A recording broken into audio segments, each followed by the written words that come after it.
I'm Braden. I'm Dan, and coming up, we've got red sun sensations, Bigfoot explanations, comet illuminations, deep space amino acid foundations, and interspecies cooperations on this, well, I guess inaugural episode of Space News. Grab a coffee, sit back, and let's find out what's going on this week. Obviously, if you're listening to this on a Monday, we just dropped an awesome case file last week, which was case file 267. That was wasn't Polybius? No, it was not Polybius. Which one was it? Holloman. That's what it was. Holloman Air Force Base.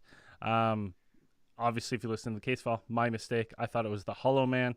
Still a very interesting case file. If you got any comments or questions or thoughts about that episode, shoot them in the chat, and we'll address any and all comments and questions at the end of the show. But what do we got going on for Space News? Well, today, let's see. For Space News, we've got a lot of interesting topics popping up. This week, space has not been boring. Let's see. We've got right here, like I said, first. Before we get going, I forgot to mention that this segment of Space News is sponsored by Pluker Tattoos, who is a top tier Patreon supporter. So thank you. You help keep the news flowing. You're helping keep your fellow theorites informed about what's going on in space with two big dummies. So our first thing is a headline that popped up: astronomers find what may be a habitable world 31 light years away. So that's a hop, skip, and a jump. If you're in that's one generation ship length, maybe. Yeah, 100%. Your kids could be living on this planet. Well, living on a spaceship, and then they could be born on a spaceship and then set foot on a different planet. So this is a newly discovered exoplanet, and it's technically a super Earth, because it is 1.36 times the mass of Earth, and they named it. If that's not cool enough, its name is Wolf 1069b. It's a good name. Yeah, that sounds like a place where you would raise space marines. You want your kids to be tough. Don't put them on the don't chuck them outside to play. Send them to Wolf 1069b, right? So let's see. It's pretty warm there too. Is it being habitable? Even though I guess habitable could be that's a relative term, I suppose. Since if you think about it, humans can pretty much, just on our planet alone, we're able to make any place that is, would be hell could probably be habitable. We have people who live in Antarctica. It's not exactly comfortable, but it's habitable. So a team of astronomers that was led by Diana Kosakowski at the Max Planck Institute for Astronomy in Germany have discovered a nearby red dwarf star, which is named Wolf 1069. So that's where you get the name 1069b. This planet orbits that star in about 15.6 days. Yeah, that's a quick year. Right. That's a quick turnaround on the calendar year. Its distance is equal, or it's about equivalent to about 1/15 the separation between the Earth and the Sun. So it's a lot closer than our sun is. And now, if this star was like ours, like the yellow star, what you would get is that it's way out of the Goldilocks zone for us, but because this is a red dwarf star, and like outside, it's too far. It's inside. It's outside the Goldilocks zone, but on the wrong side. Right. Well, outside. I'm saying outside. Yeah. Outside the Goldilocks zone, closer wise, as opposed to inside. So just like whatever. But yeah, if it were a yellow dwarf like ours, like you would have it would be Mercury. It'd just be like a solar blasted wasteland of a rock. But since it's a red dwarf star, it's much cooler, and you can have these the Goldilocks zones for a habitable planet is much there's a much more you can be closer to the sun and then Earth. So now, we're blasted wasteland. The radiation that the planet receives, since that should be a concern for most people, is about 65% of what Earth receives a habitable planet is much. So it's way less. It's way safer than Earth, radiation-wise. Technically, and then, you wouldn't need as much sunshine. So as you do here on Earth. Now, Blasted wasteland. outside, say, oh, you know, The you need to get some radiation sun. that You're the like, planet the sun gives you receives, cancer. that should be a Like, why you concern go for most outside? people. Is about, but if you were on Wolf 1069b, wouldn't be so much of a problem. But there Be is safer one than issue. Earth. Radiation. Well, I guess depends on how much. I guess how much of an issue is that you like daytime or nighttime or a regular diurnal cycle, because Wolf 1069b is actually seems to be tidally locked to its sun. I think that's good news. You get the choice. You know what? Earth, it's kind of ridiculous that they force you. Oh, now you got to be in nighttime. Now you got to be in daytime. Not with Wolf 360b or whatever. You can choose whether you want to live in day or night. So I imagine if we made that planet habitable, we would probably be, all along the equator of where the day meets the night. So it's like front yard, daytime, backyard, nighttime. Right? And your house is like, everything's just right on that border. It's time to go to bed. And like, no, it's still daytime outside. Go to your room. And then it's nighttime. Like, it's nighttime. Time to go to bed. All the equator cities, all the slums would be in the night zone. Oh, it'd be sweet. Right? Yeah. All the vampires can live on one side. Don't Zell can live happily on one side and not have to worry about it. We can visit him from the light side, and no problem.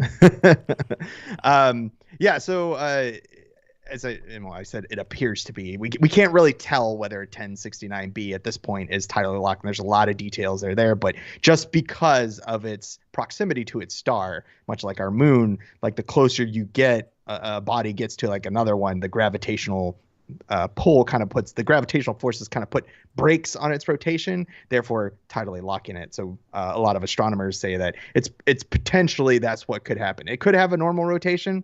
We're not 100% sure, but we're finding more of these all the time, and more of these planets that are potentially, we get a good spectrometer reading on them. You might know if it actually has a atmosphere, and all of those cool things that we could perhaps reach in 30 some years if you're traveling at the speed of light. Yeah. Once we crack the speed of light, then, we're a lifetime away from this place. No problem. Easy. So let's see. We've got another one. If everybody was lucky enough to go out and get their eyes on the green comet that was streaking its way through the skies earlier this, what is it? Couple weeks? February. It was like February 1st, February 2nd. I think that's when it came out. So everybody knows what I'm talking about. You're talking about the green comet. Why they should have called it the Grinch star? The Grinch star, right? Like that's kind of what I was thinking when I saw it. I was like, well, you got the green comet. Like, yeah, okay, it is green. Like, but right. The name's not very creative. Like we could have. I mean, it was probably just a Green Lantern passing through our sector. Yeah, that makes sense. Yeah. So it has the enticing name of C-2022 E3 ZTF, or Comet ZTF for short. Yeah, Grinch star. Yeah, way Grinch star. It's way better. And well, if you missed it, I just want to say, like, because a lot of times with spaces it's hard because stuff pops up so quick. But do not worry if you miss the Grinch star, because you will get another opportunity in 50,000 years. So that's it. I mean, that's easy. Just one thing. You just got to be around for the next 50,000 years. Got to hang out. No problem. People, society will collapse. People will build pyramids again. They'll discover metalworking. Time will fly by. Yeah. It'll be back around no time. Let's see. So the comet came within 26 million miles, or 42 million kilometers for everybody else, of our planet. So it's relatively close. But I don't think it was actually possible to see like details with the naked eye. You were able to see like just kind of this greenish glowing object in the sky, if you were able to put your eyes on it. Someone in the chat has said, I don't control the ads on these websites. So someone is like, is no one going to talk about the bending over waifu ad at the bottom of the article? No, we're not. We're just going to ignore that. I saw that there's just I was going to show this awesome picture here. This picture wins the Stonehenge. But as I pulled it up, I looked to my left, and there was a toe fungus nail ad. So, if you got toe fungus, head to nailfungus.ca. It's Yep. Free advertising for them. Yeah, but that's the winner picture. Like, look at that above Stonehenge, the green comet. I think I had one more. This one, a space photo. I don't know how they took that one, but photographed on January 18th, so it's through a telescope or something. But look, like, amazing photos coming out of this thing. The green is actually something it's quite rare in a comet. Scientists were talking about trying to figure out for a while why it had this green color. And they just kind of recently discovered that the green is due to its the comet's coma, essentially, like the atmosphere that it's developed around the center of the comet. Since comets are just big ice balls hurtling through space, as they get closer to our sun, all of that, as that ice melts and releases gas and whatever, you have this like temporary atmosphere, which they call a coma. Now, within this atmosphere, you have carbon molecules. They have a molecule called diatomic carbon, or C2. And when that carbon in the gets absorbed into the atmosphere and then it gets ripped apart, as it kind of just does, it gets into the excited mode around the coma and whatever, boom, and splits apart. You get this green color as it burns off. And I just want to point out, the Jack Bennett pointed out that ad. I don't control these ads. I never looked up the Waifu. I swear, I don't have foot fungus. I wasn't Googling. They're based on your browsing history. No. I wasn't looking up foot fungus things. These are, like, they must have a deal with the websites. It's not me. I swear. I mean, Google tracks your ads. It tracks your activity, and they feed you ads. No. I want to clear that up, right? So, Jack Bennett, thanks for pointing that out. No, absolutely not. Now, were you looking up just waifu and toe fungus like separately, or were you like together? Because that would be a little bit more weird. Together. So you've got the, of course, we've got the James Webb Space Telescope, and now that it's up there and fully functioning, and it's been for a while, space is never going to be boring again. No. I think we can say that for a definite statement. So. Scientists have said that they have actually found life's elemental building blocks in the depths of darkest space. There is a molecular cloud that they've been looking at called Chameleon 1, which is about 500 light years from Earth. And so when scientists analyze the data from the telescope, it has shown that there is the definite presence of frozen carbon, hydrogen, oxygen, nitrogen, and sulfur. And these are the elements which are vital for forming atmospheres, and also for molecules such as amino acids. And they kind of call these, like, all of them together. They kind of take the first letter of each one of those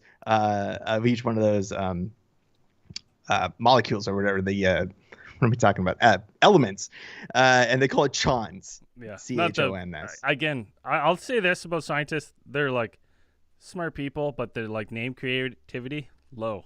Sometimes, yeah. Sometimes you don't get real lucky, and the people who make they make the discoveries, and they're not really creative in their I think there should be a field of their science acronyms that is just dedicated to making the names. Like, so when you make a scientific discovery, you be like, this is what I discovered, and I'm gonna call it Chons, and they're like, nah, we're gonna call it something better than that. No, like there's some sort of review board that, like, there peer should review where they're just like, this name's terrible. Yeah, when they go to get their PhDs or whatever, there should be a class, a mandatory class that's part of the curriculum of becoming a scientist. That's just acronyms, like how to make interesting acronyms. Maybe just like, in those like PhD science, like, if you're going to get your PhD or your master's or whatever, maybe a couple creative writing courses in there. You know what I mean? Just something so we don't end up with Chons. But this is cool because this is a thing that with, like, the building blocks of life. Like, we've known in theory that they're out there, right? And it's like we should be able to find them, and we're just starting to now basically get proof of it, right? We're proving all these theoretical possibilities now. So it's a really crazy time to be alive, because I always forget a lot of these things. We go like, they were theories and they're belief theories. So people I don't think people realize it's as big as news it is because they go, oh yeah, well of course there's building blocks. It's like, yeah, but we've never been out there, right? So we're just starting to get the confirmations now that what we've been thinking is true. The truth is right. Yeah, and so and when you think about it, we're looking farther out into space with the James Webb Space Telescope, farther than we've ever seen before, which is also, distance, equals time, whatever. You're looking into the past. So essentially what scientists are so excited about this discovery is that this could possibly mean that you have these what they say prebiotic molecules, things like water, methane, ammonia, carbonyl sulfide, and organic and methanol. You can have all of these, and that these are more common than we thought in the places where stars form. So once so you have all of the elements there that we deem necessary for organic life, here on Earth, that these could perhaps be. This is just that the formation of Earth is not a fluke. It's not unusual. It's all the pieces are there. And so and then when a star forms, it's more like you have all of those things there. Then you can have you can form an Earth, you can form other planets and things like that. So we're finding more and more proof to that, or more evidence to support that theory that all of these molecules are available. They don't just you don't just have the regular atoms, but you have the actual molecules already there, all the elements necessary to create a habitable planet here on Earth. So cool. But if we bring it back down from space and we put our feet back on Earth, we've had a couple of interesting developments here as well. So there is if everybody is as familiar with the idea that some animals here, some people would say that are at least as intelligent, maybe are a little less intelligent than humans, probably on a ranking scale of whatever. You'd probably put humans, then you put maybe primates, and then usually people put the third one, usually put dolphins. Dolphins.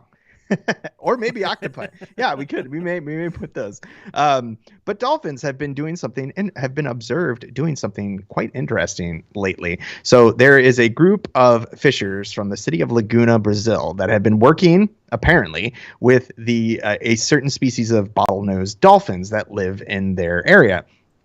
And so I guess the tradition goes back, or at least this activity has been recorded for more than, just observed for more than 140 years. And that these dolphins apparently will drive schools of mullet towards the shore, right where fishers are gathered, usually wading into the shadows to cast their nets. And then these dolphins will actually give a cue to the fishers, to a physical cue to cast their nets. And so this is actually an activity that we haven't that people have kind of known about, and it's something that we don't get to see very often. We have interspecies cooperation's not a complete mystery to us. We have things like dogs, cats, things like that, or relationships between those, stuff we have as pets. Horses is a good example. But dolphins is something that we don't really see. Now, I would say this is way more interesting because it's two species and two very different ecosystems, as opposed to, because you have horses, you have dogs, sure, and cats to some lesser extent. I mean, cats really don't, I don't know. Do they really care? They would probably eat you if you died in your house. Yeah. And the thing that kind of frustrates me with this ad is because it's a little misleading. The title was this an ad for dolphins? No, sorry. This is dolphin PR.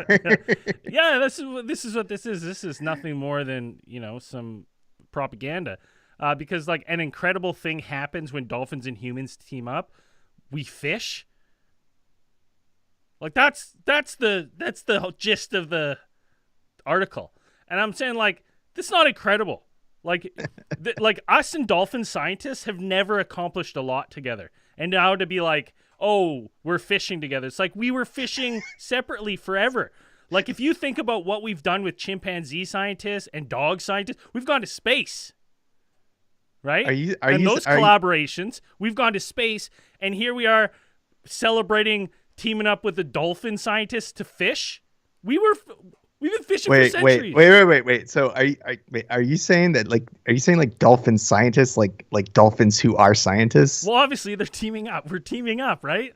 Right. So I'm going to deduce that these dolphins are also scientists. Okay, and the chimpanzee. Are you saying they're not scientists? So are you telling me the chimp that went to space is not a scientist? He's not. I'm not sure if he has a PhD. Like, well, maybe. I would say this. I said PhD is a human thing. He has the chimpanzee equivalent. Okay. Of a PhD, whatever that is. Right. Is that some shape training? Putting some blocks through holes? Right. I don't know. But like I said, what I find most impressive about this is that it is two very different ecosystems that which we come from. Them being aquatic mammals and us being the terrestrial kind. This is something that we both. Normally, an interspecies cooperation will come like the animals get something. It is a symbiotic relationship. We both get something out of it. And what was the kind of the big mystery about this is, and it still kind of is exactly what the dolphins get from this relationship, this alliance that they have. So it's kind of it's suggested, and there seems to be evidence to kind of support the idea that these dolphins, what they'll do is that they will kind of they'll do like a deep dive, so that I guess they'll like kind of kick their rear fins like into the air and stuff when they go down, and the fishermen have come to realize that this means that they're going to push the mullets like closer to the shore. They cast out their nets and they get them. What the dolphins get out of it apparently is that the fish we allow them to sexually assault 5,000 humans a year. That's the deal Eisenhower made with the dolphins. 5,000? That's a lot. Worldwide? Is that like an official report? I don't know. I'm just saying. I guarantee you, from the rumors I've heard, and I saw it on King of the Hill once, of dolphins just are rampant perverts. The information that are you going to start getting ads for SeaWorld on your probably on your websites? The whole thing is that these dolphins apparently what scientists think is going on is that when the fishermen cast their nets out, the mullet will be captured, and then this makes it easier for ones that are they split off from the schools of mullet that are being captured, and that they make it easier for the dolphins to pursue and then eat them, catching them one by one as opposed to trying to catch them in a school, which is a little bit more difficult. This is something that has actually there are tales. I would say tales. There is evidence from Aboriginal cultures in the south of Australia of this actually being the case. And something kind of similar to this going on in Aboriginal cultures like hundreds, if not thousands of years ago. The most interesting thing to me about this is it's like in this situation, we've kind of been trained by the dolphins. Like there's no communication. It's not like it's a controlled environment where we like train chimpanzees or train dogs. Like these are wild animals that now we just we've figured out. They've been like, hey, I think they're using nets, and the dolphins are like, hopefully they did a solid. They trusted us to throw some back, right? Their dolphin scientists put on their lab coats and they're like, hey, how can we trick these hairless apes into giving us some fish? These disgusting two-leggers.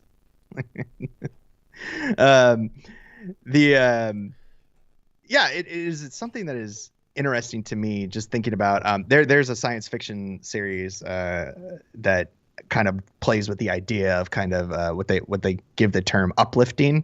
And it is a term that they use to kind of, in the future, humans are able to to increase the intelligence of certain species, and dolphins is one of them. I think chimpanzees, like the first one they do is chimpanzees, and so you essentially have like the chimpanzee from the what's the chimpanzee butler from the monkey butler from Umbrella Academy, kind of like that. Yeah.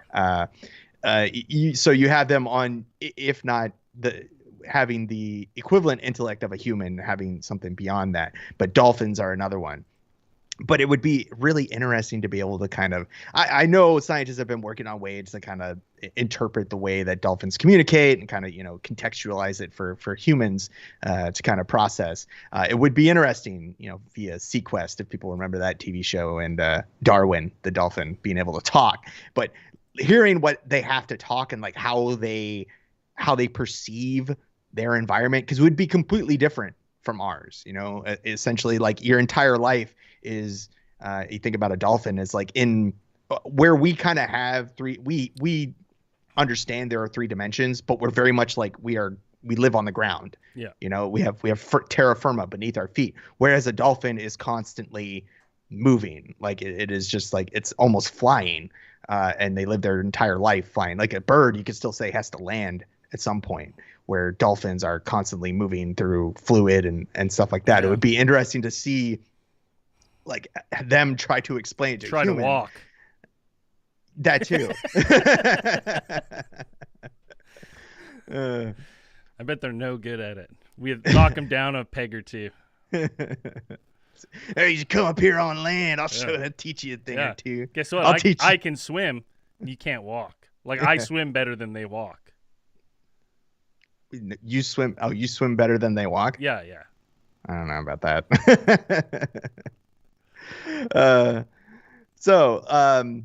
But now, buddy, I'm graceful in the water. What are you talking about? I'm like a smooth porpoise in there. You can just picture it, like when you've seen like an otter or something, or a seal, like in the water, like at the. Now just picture me in a pair of shorts doing the same thing. It's the exact same. It's probably extremely tempting for some dolphin perverts out there, I'm sure. It's beautiful, yet disturbing all at the same time. You're like, he moves so gracefully, but he's hard to look at. It's like, I can't tear my eyes away. It makes me physically ill. So, but besides our little interesting jaunt into human cooperation, we have a little bit of cryptid news as well. Yeah. Cryptid news. I don't know what this segment's going to be called, but we're going to call it cryptid news. We're still workshopping it. We're still workshopping it, and this is brought to you by Trent Robertson. He is sponsoring this week's cryptid news. So on our, in this segment of cryptid news, we have a new report by a data scientist that posits the idea that perhaps there is a prosaic explanation for our favorite North American wood ape, Bigfoot. The idea that they came up with is that to take they assembled well, it's just one person. Pretty sure it's just one person. This scientist went ahead and took a number of data to kind of overlay with each other, and to kind of they started out with the idea, which is not a new idea. This is something that is probably like in 2005, 2008, a couple other scientists have kind of done the same thing, where they figured that if you had an increase in the population of perhaps, there are people who would, if you've never been out in the woods before, or maybe rarely, and you saw something standing up on 2 legs and walking around in a bipedal gait, you might be like, that's Bigfoot. But if you're somebody who is familiar with the woods, you're a woodsman, you're a hunter, or whatever that, something standing up on 2 legs. What else stands up on 2 legs in the forest? Bigfoot. No, besides Bigfoot. I'm asking you. Oh, me? Well, I mean, there's a couple. Could be a mountain goat. Sure. About to ram another mountain goat. Okay. A moose trying to get a low-lying branch. Okay. Maybe a black bear. Sure. And that is where the scientists started as well. They figured that a black bear, a large, dark, shaggy-haired mammal, that is usually seen within close proximity to where humans would frequent in a forest. This is where the scientists started. And what they thought was that if you could overlay the data, see, okay, we have a large population of black bears. There should be an increase in Bigfoot sightings, because if those two correlate, there's just a possibility that perhaps you have evidence to support that these Bigfoot sightings are actually just black bears. Along with one of the articles that we came across, and when I saw this, they included a video. Was it Inside Edition had a video of. I like seeing them, but they also creep me out, of like when you have videos of certain animals kind of walking around in human form or whatever. I have the video here because like right away I was like, this is preposterous. I know what a black bear looks like, and if I saw a black bear standing up, I would instantly recognize it as a black bear. So let's take a look at their video of one of the things they point to. I mean, goddamn. That's Bigfoot. Goddamn, it's pretty convincing. You're like, holy shit, he is strutting around like that is uncanny. He's strutting it out. This black bear, walks. He like jogs like a little bit of a man with his little dangly hands. Now, pointing to this, like looking at this bear walk, I was like, this is an uncanny walk. I was like, this is really wild. The thing with this black bear is, this specific one we're looking at, he has 2 front paw injuries. So whether that's rendered his front paws useless, or I can't remember, or from whatever. So that's how he can't walk on them right now, or at all. So he's just adapted to be like, he's like, I'm a human now. I'm gonna walk like those idiots. Like, I mean, it's pretty convincing, because if that thing was, say, 300-400 meters from you in the woods, and it was just like you couldn't really get a good glimpse, like a good beat on it through the bushes, and it's just trucking like that, like doing that little slinky walk, I could definitely see, being like, that's Bigfoot. 100%, like in the woods, because it just looks so unnatural. Look at this. Yeah, it's unsettling watching it like kind of gait around like a human. And I guess this one had been around, especially probably black bears are probably a little bit more likely to be mistaken for Bigfoot, as they would be. You would see them where humans are. Tactical Flash in the chat just said. He said, nah, that's a dude in a bear suit. You're going to have your naysayers anywhere. That's so. I mean, have you seen how far bear suit technology has come? I mean, it could be. I don't know, there's some pretty good bear suits out there. That's a quality bear suit. Funny. That's a person in a bear suit. Part of me, I really like just the, like, I love the climate right now where it's like, I don't care what it is. I don't care if it's the truth. I will still be skeptical. Like, that to me is so funny. So it's like, I like it. Thanks, Tactical Flash, for that. It made me. Or is it a Bigfoot in a bear suit? Well, I mean, after seeing this video, right, and hearing that these,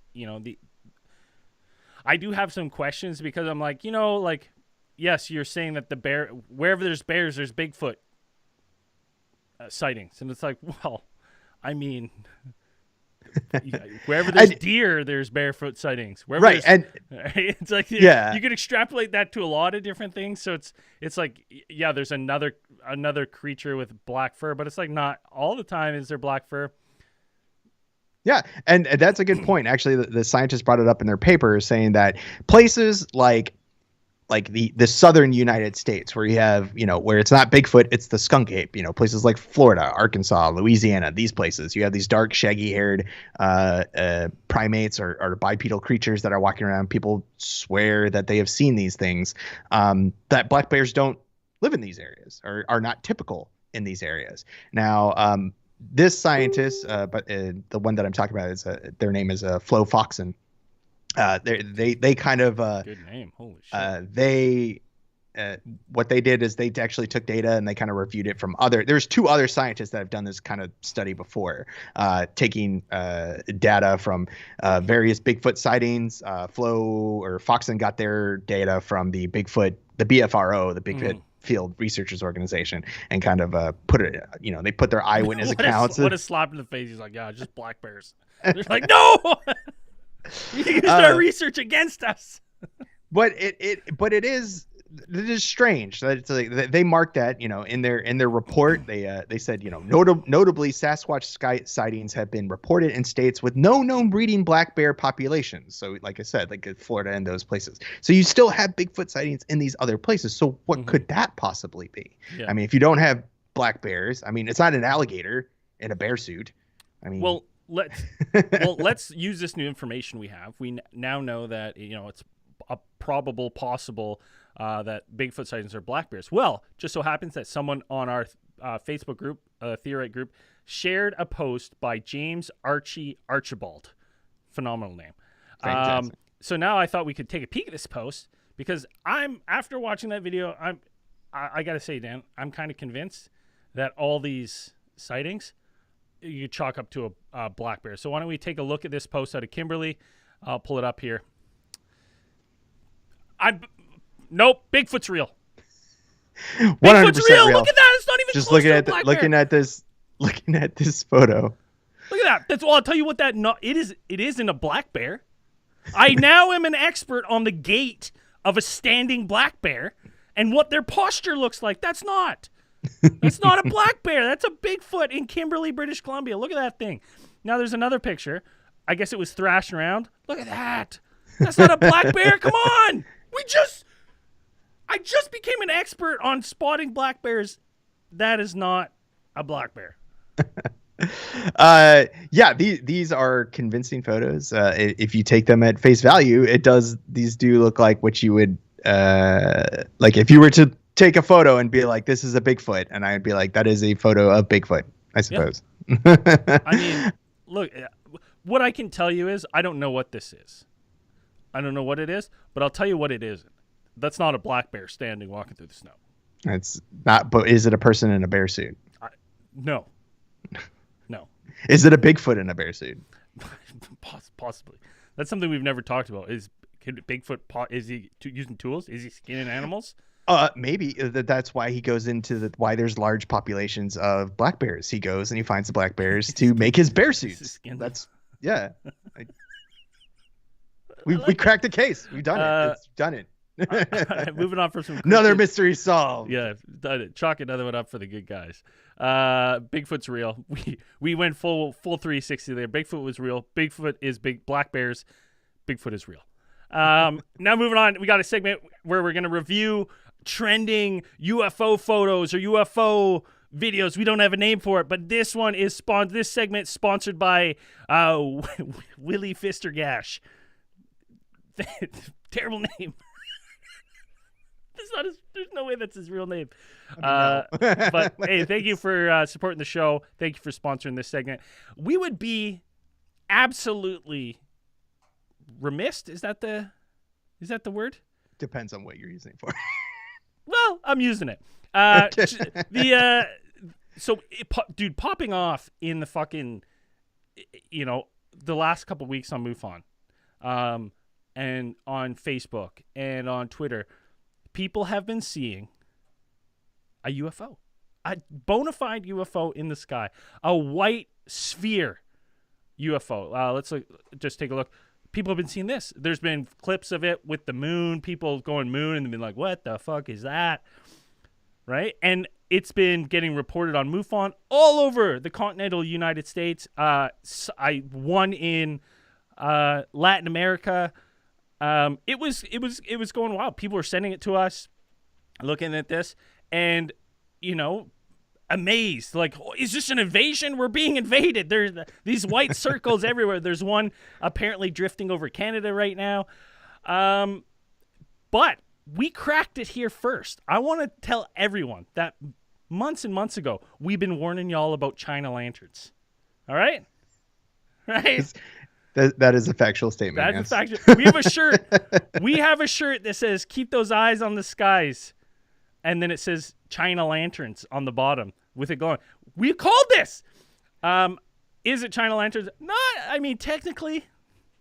Depends on what your definition. If you're using a very, very loose definition of China lanterns, perhaps. But this is an interesting one where it came out and this was cracked right away. And we've seen developing story as of yesterday. What these were, it was reported that these multiple. Yeah, there's multiple, right? Are these things drifting over the continental United States, North America, Latin America, are Chinese surveillance balloons? We're not 100% sure what they are yet. Well, China is saying that, they're weather balloons. Yes. which the U.S. is like, hey, that's our line. Yeah.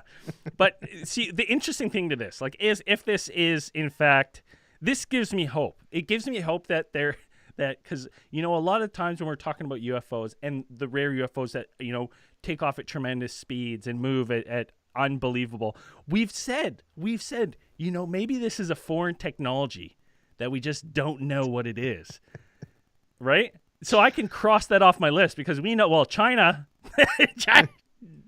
still using balloons, right? Because we've said, maybe this is, some of these UFOs, these wild ones, are advanced, surveillance drones and stuff. And it's China ain't using them. They're old school, just drifting fucking 99 white balloons. These balloons have been spotted apparently. Apparently this may not have been the actual first time that these things have been sighted. They've been sighted years past in the last few years, that these might have been actually been released, and then whether they're collected or however China is collecting their data from these things. We don't know what they are. We do know that it is a balloon. From this photo that Braden has up, it looks like just this white balloon. Usually weather balloons, they have a little, they'll have something hanging down beneath it, which is the case with this balloon that we see as well. People took some close-up, some really neat close-up, high-def photos of this one. And you can see that below it, it has some type of some type of sensor array or surveillance equipment array. China is saying that it's a weather balloon, that these things have gone, you can see something hanging down from it, whether that's some type of solar power collection array or something for whatever it's got in there. And Braden's showing the picture now that the U.S. has shot it down. Yeah. Do you think it was a little bit overkill to shoot a missile at a balloon?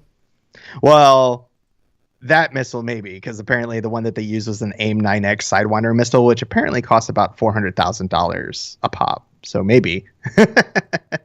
I mean, that's a drop in a bucket for a $1 trillion military budget, putting it to good use, I suppose.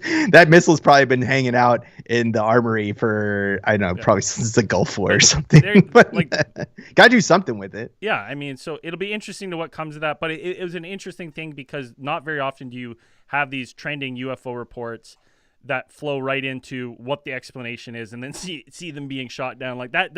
This chain of events doesn't happen all the time. So I saw some interesting comments about it because they're like, "Did you really have to shoot it with a missile?" It's literally, dude could have just he could have just opened up the cockpit, pulled out a service pistol, and shot it. It probably would have been. Well, I thought people they were sending warnings, being like, "Please do not shoot the Chinese balloon," because I thought as soon as Americans were like, "It's a what?" It was just gonna be absolutely there. So I started blasting. Anyways, we got one more segment to get through, but we're going to take a quick 2-minute break, and then we'll be right back with maybe a little Randomatron UFO Case File of the Week. Stay tuned. We'll be right back.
We're back. Let's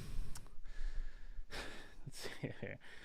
So, you know, obviously we don't have Zell here, so we have the old Randomatron. It may look like... We pulled it out of storage. Yeah, hold on. You know what? It's kind of... It's a little difficult because I can't run everything all at once. So my camera, when I turn on the Randomatron, my camera might turn off. That's just how it is. So sit tight here. We'll try to fire it up right now.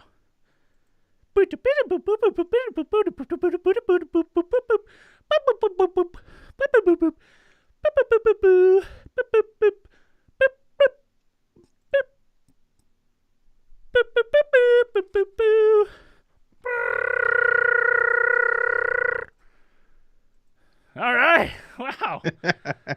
Worked so good. Yeah. Pretty smooth since it's been laying dormant for quite a while. It seems to be still on point. So this is UFO case file of the week, brought to you by goddamn Stankin' Ass. Sponsored by Stankin' Ass.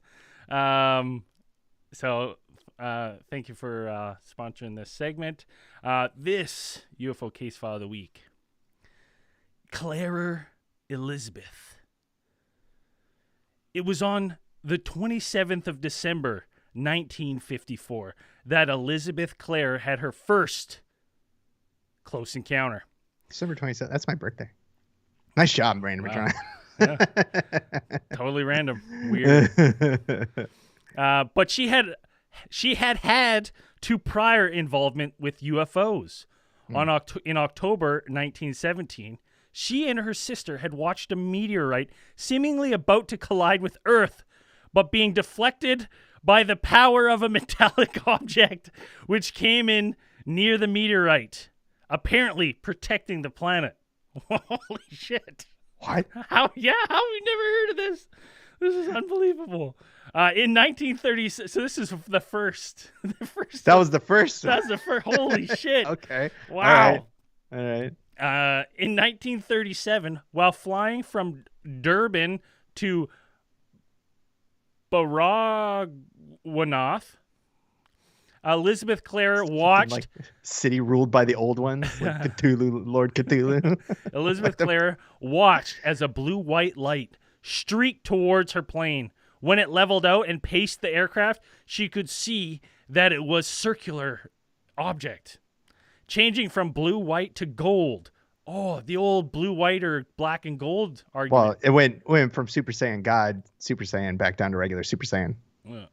And eventually to red.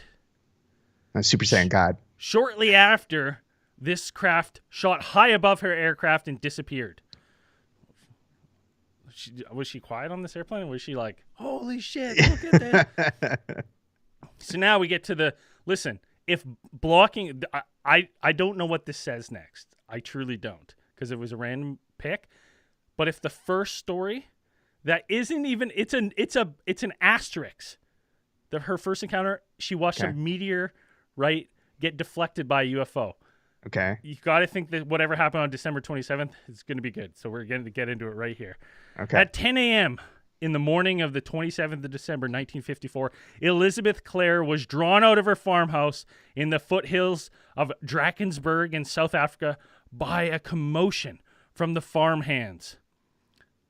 Elizabeth ran to the hill on which she had her sighting in 1917 and saw a brilliant flash of light in the clouds above her. An enormous saucer-shaped craft, some 50 feet wide, descended towards her. The object stopped some 12 feet above the ground, hovering near her, and although she was afraid, she resisted the temptation to run. The whole of the ship was flat, rotating around a squat dome.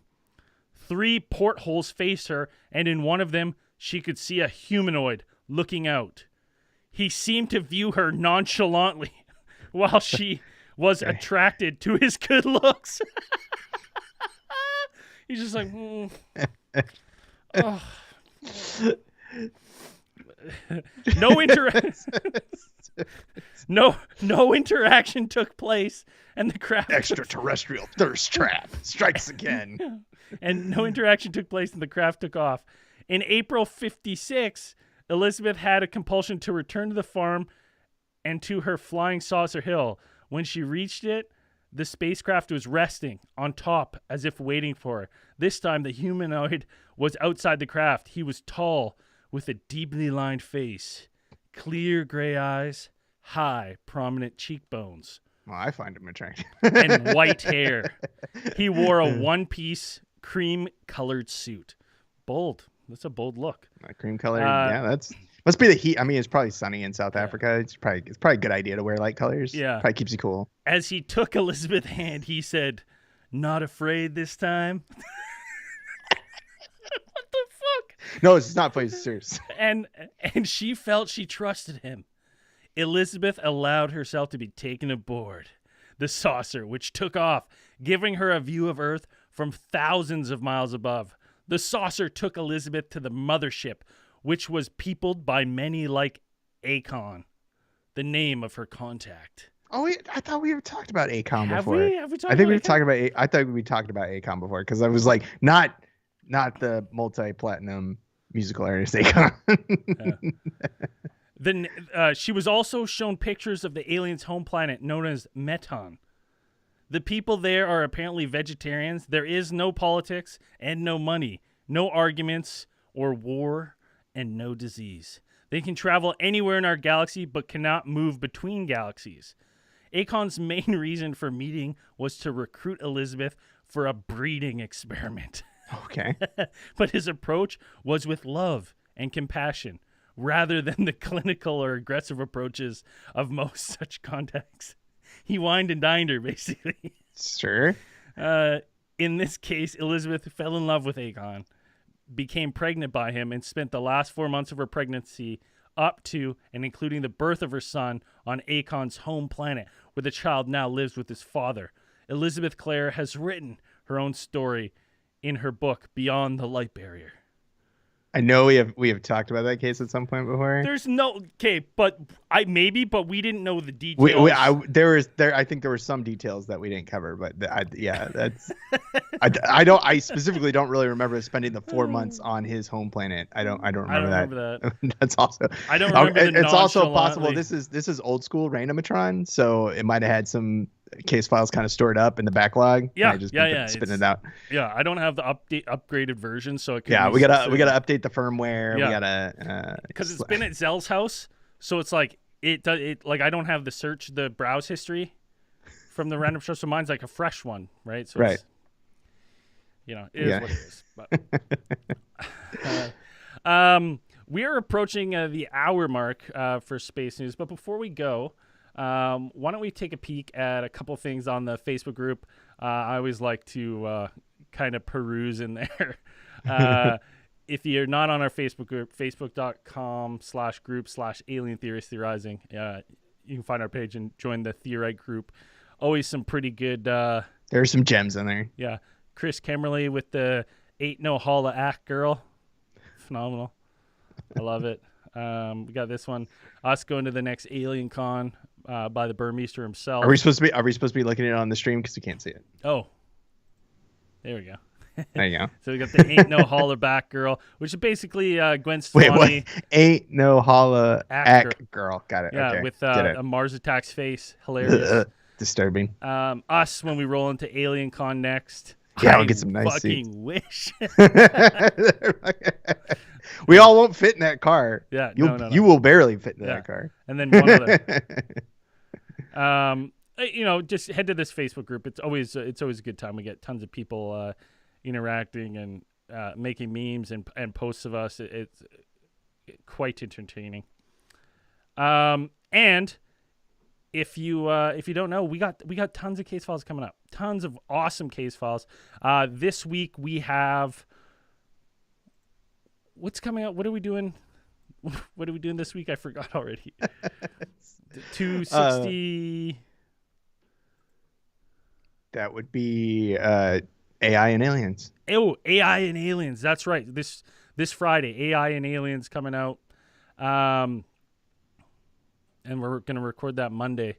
So that's tonight if you're listening now. So if you want to watch our live streams, get early access to this stuff, and join the show. It's going to be fun. We're just going to be talking about artificial intelligence, real theorized an episode. You can catch that on our Patreon or Supercast. Get it early. Watch the live streams on YouTube. Or if you want to stick around, because me and Dan, right after this, we're going to record an episode about the Von Meter monster as an ATT Confidential. 45 minutes hard. It's a wild case about basically a lamphead monster terrorizing people. Yep. Terrorizing a whole town. An American kaiju. Yeah, basically it is. So if you want to get access to that, help support the show, sponsor segment. You want to sponsor a segment? Anyone on Patreon, $10 or more, will slowly get through the list of all of you. And then, honestly, thanks for the support. Thanks for coming and hanging out. We're gonna try to do more of these, and we'll see where they go, how they grow. This was kind of the tester, so we'll add more segments. And don't be afraid to reach out, send us space news. If you want us to talk about a UFO, send it to us. Ridiculous article that you want to talk about in space news, send it to us. Send us that stuff, because that's going to be the show where you guys kind of give us the stuff you want to see. So anyways, anything before we head out, Dan? No, I think that's pretty much, we covered everything. Perfect. Right. This has been Space News, and we are signing out. Soon.